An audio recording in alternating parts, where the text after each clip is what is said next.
Hey guys, welcome back in. I have adjusted my setup a little bit, trying to make sure everything's good to go.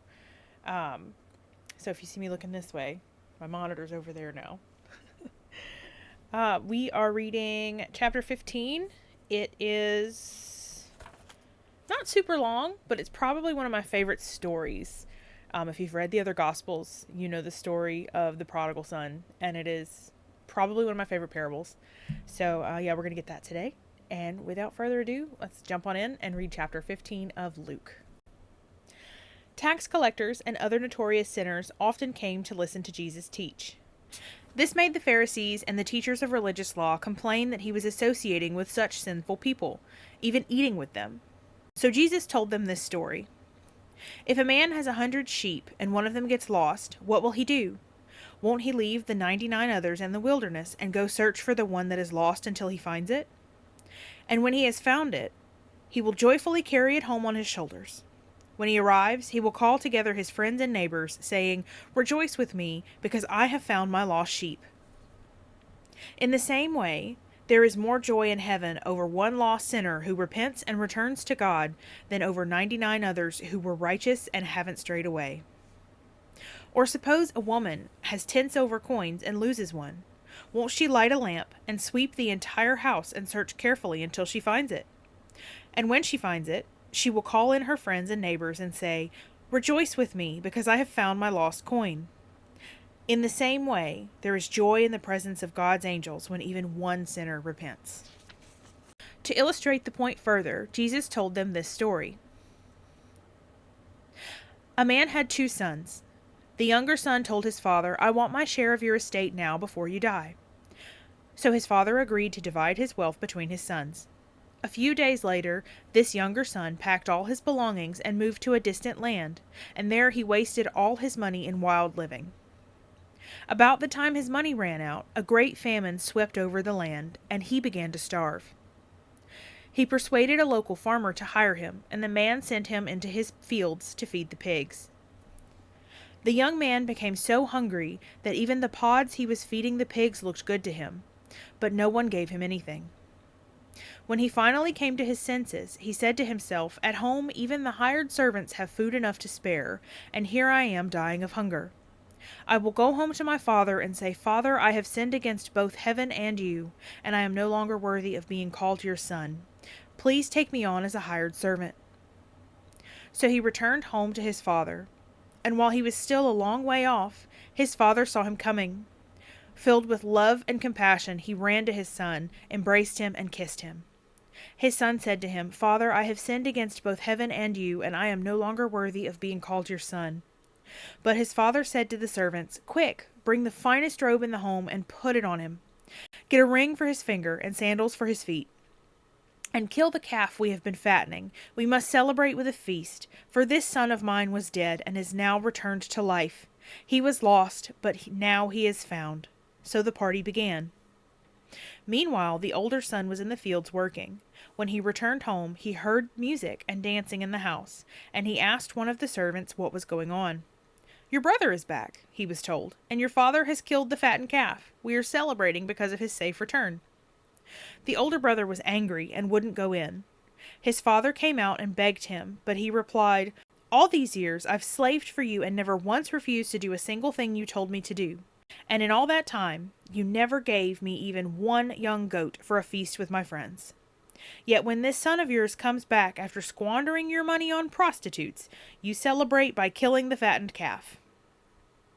His father said to him, "Look, dear son, you have always stayed by me, and everything I have is yours. We had to celebrate this happy day, for your brother was dead and has come back to life. He was lost, but now he is found." So that's chapter 15. Again, two of my favorite parables. So the parable of the shepherd leaving the 99, and the parable of the prodigal son, which, again, my favorite. I kind of find myself in a prodigal situation. Like I grew up in a very religious family. Some of my earliest memories were spent in a church or at ministers' conferences, prophetic conferences. Like we went to a lot of those things. We spent a lot of time in ministry activities and church activities.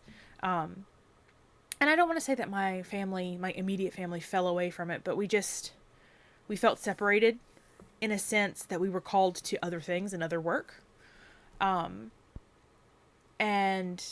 after recent events of this year, which I'm not going to discuss anything political or anything like that right now, but after events of this year, specifically some things that happened in September, I felt like I couldn't sit on the fence anymore. I couldn't kind of be sat back and sat away. I really needed to follow my calling, follow what I was really instructed to do by God, which this channel is the beginning of it.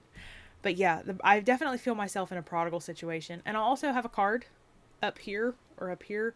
I don't know how the cards work on YouTube, so it's up here somewhere.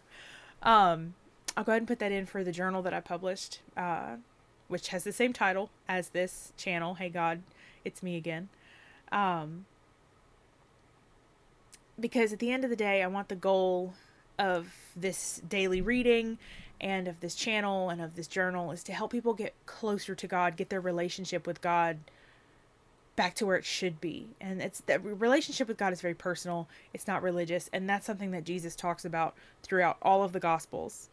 Anybody that he calls out and flips tables and gets angry with, it's usually the religious higher ups and the people who, you would think would know better. He never condemns the sinners. He never goes after people with anything other than compassion and love. Just as a father would do for his son.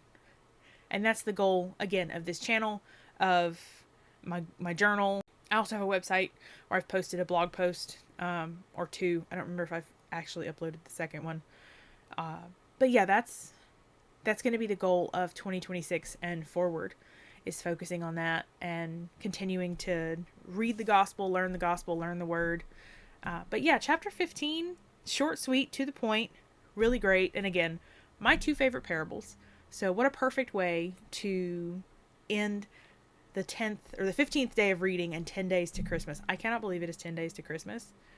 Like, I don't know about anybody else, but I haven't felt Christmassy. I don't have Christmas decorations up. I never got my Christmas tree out of its box. We had a tree cut down in my backyard and it crushed my only storage shed that I had in my backyard, which is fine. It had termite damage out the wazoo. So it was going to have to come down eventually. Just wasn't part of my plan, which we make plans and God laughs, right? But, so I haven't even checked to see if my Christmas tree, will even go back together. The box was damaged, but not significantly. So I'm pretty sure everything's okay. I haven't felt in the mood. I haven't felt Christmassy. I haven't really wanted to decorate and to celebrate or listen to music. It's just another day of the week right now for me. Maybe that'll change. Never know. But anyways, chapter 15 was great. And 16 tomorrow. We are...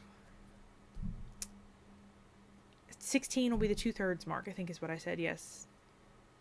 I think is what I said yesterday. I don't know. Mental math's not my strong suit, and it's really late. I'm recording late. I'm going to be editing late. I'm going to do my best to get this up before midnight, and I'm going to try to have some stuff pre-recorded for the next few days so that I'm not juggling so much all at once. But you guys stay blessed, stay bold, and I will see you in the next one.